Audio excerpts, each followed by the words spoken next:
Era ibi sọ ẹ àlétẹ̀rẹ̀ torí ibi kọ̀yàn bá ti jáde náà ṣàrìmọ́rúkọ ibẹ̀ kí wọ́n á pè ní. Ọ̀rọ̀ mi tòní dá lórí ẹ̀rá Galátíà. Ẹ̀sùn gbàgbé àṣeyìn pé hàn o níṣe kí ìpísítélì orí 3 ti Galátíà kò ṣe pè hàn. Ìhìn aláìlérònú ra Galátíà. Ìṣe ra níyè ìṣe tàn ń jẹ́. Kí ni mo yá de ọ̀nìkàn pè ní aláìlérònú. Ṣé òwò náà ló ní?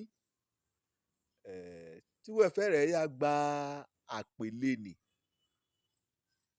Ṣé ẹ dàbí ọ ní wípé òwò náà yóò kó ọmọ ẹ̀rá Galátíà?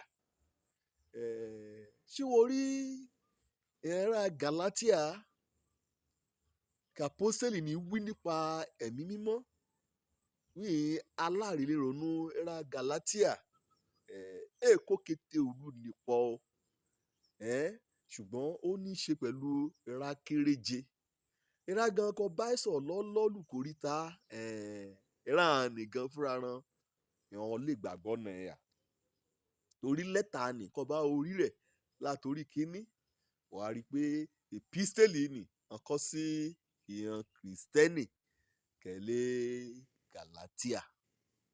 Wọ́n ti mọ Ọlọ́run ní èdè òde òní. Wọ́n ti gba Jésù sínú ayé wọn.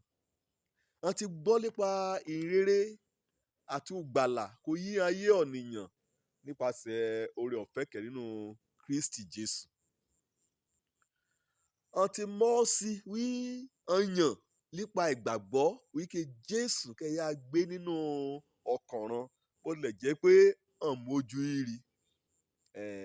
Ṣùgbọ́n lùkóríta kan ó dàbẹ̀ ní pé àyà tàn án jẹ. Ẹ̀rá kan ìrẹ̀ yá gbé àdàmọ̀dì ẹ̀kọ́ kan gbé ká wọn mọ́. Wí lọ ẹtọ́ o ọ̀yàn yóò di ti Jésù kẹ̀dà tún bí nípa ìgbàgbọ́ láàrin pé wúrẹ́ láàrin tàjẹ́ adìyẹ àbí àgùntàn sílẹ̀. Ọ̀yàn yóò di ọmọ Ọlọ́run. Ṣùgbọ́n ẹ̀rá kan jákúyá gbé ẹ̀kọ́ múrin á. Ẹ̀kọ́ ìyá jù lè yí o. Kọ́nìyàn bá fẹ́ jẹ́ ojúlówó ọmọ Ọlọ́run. Wọ́n gbọ́dọ̀ kọlà kó. Wọ́n gbọ́dọ̀ ṣe yíhun. Wọ́n gbọ́dọ̀ ṣe bábá sí. Wọ́n gbọ́dọ̀ ṣe ìrúbọ bábá. Bá a dẹ̀ ní ọ̀nìkọ́ni kan bá ti gba Jésù kọ́dà tó bí nínú rẹ̀. Wí mọ́jẹ yé a o. Wí nípa ẹ̀jẹ̀ Jésù Kristi.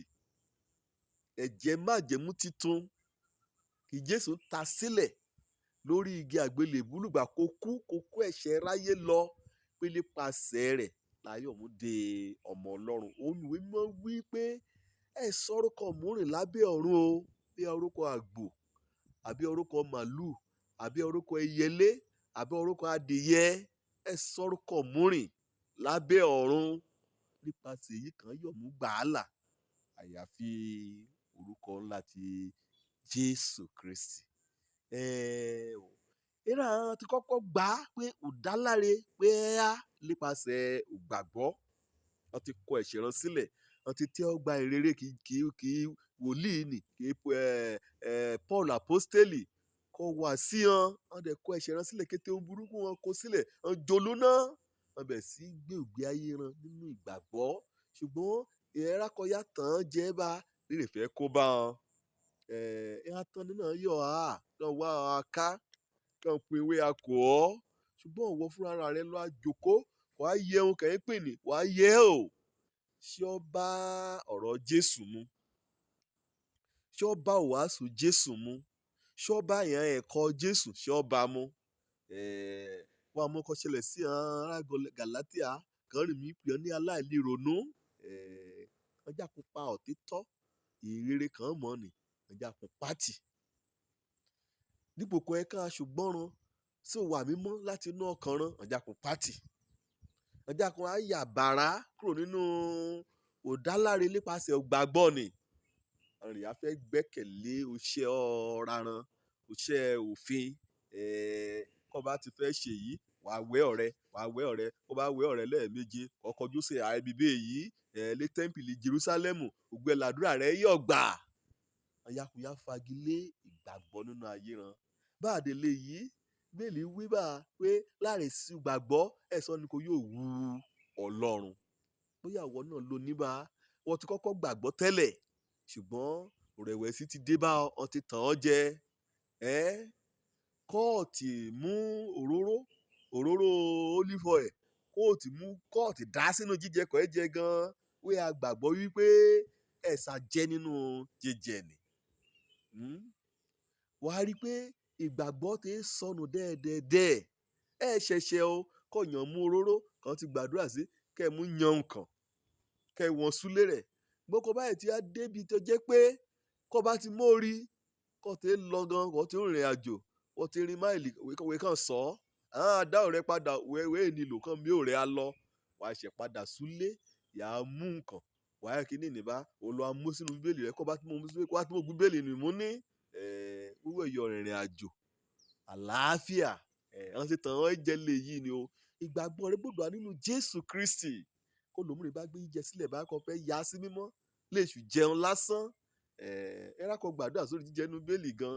Èmi ṣe náà kàn bùkún pé Olúwa a dúpẹ́ lọ́wọ́ rẹ fún jíjẹ o, bùkún ọ̀dẹ̀ bẹ̀rẹ̀ sí jẹ́. Ṣùgbọ́n olùmúrì jíjẹ kọ mọ́ ara rẹ̀ ṣe, jíjẹ kọ ọya rẹ̀ wá kó. Àìdá ṣe òtú sílẹ̀ kó jíjẹ nì, nítorí pé ìgbàgbọ́ ọ ti sọnù dẹ́ẹ̀dẹ́ẹ̀dẹ́. Kó bá lè gbàgbọ́ nínú Ọlọ́run, òrìn àjò rẹ̀ á yá, á ṣe kánmọ́kánmọ́. Ó jẹ́ òwà alárìnlérònú o.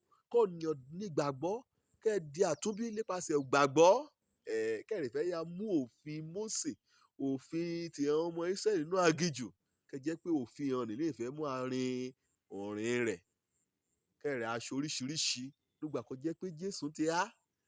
Èdè nílò wí ẹ̀ pa ọ̀dọ́ àgùntàn mórìn mọ́, torí pé Jésù gangan òun ni ọ̀dọ́ àgùntàn Ọlọ́run kó kó ẹ̀ṣẹ̀ ayé lọ. Ọdún bá dẹ̀ tí ó lè gbàgbọ́ nínú rẹ̀, pẹ̀lú ìgbàgbọ́ kó gbàgbọ́ rú ọ níbà, á de ọmọ Ọlọ́run. Èṣe nípasẹ̀ ọ̀kọlà abẹ́, èṣe nípasẹ̀ ọ̀wẹ̀wẹ̀, èṣe nípasẹ̀ ìrúbọ ẹranko kẹranko kí ọ̀nìyàn fẹ́ tàjẹ̀ rẹ̀ sílẹ̀ lónìí.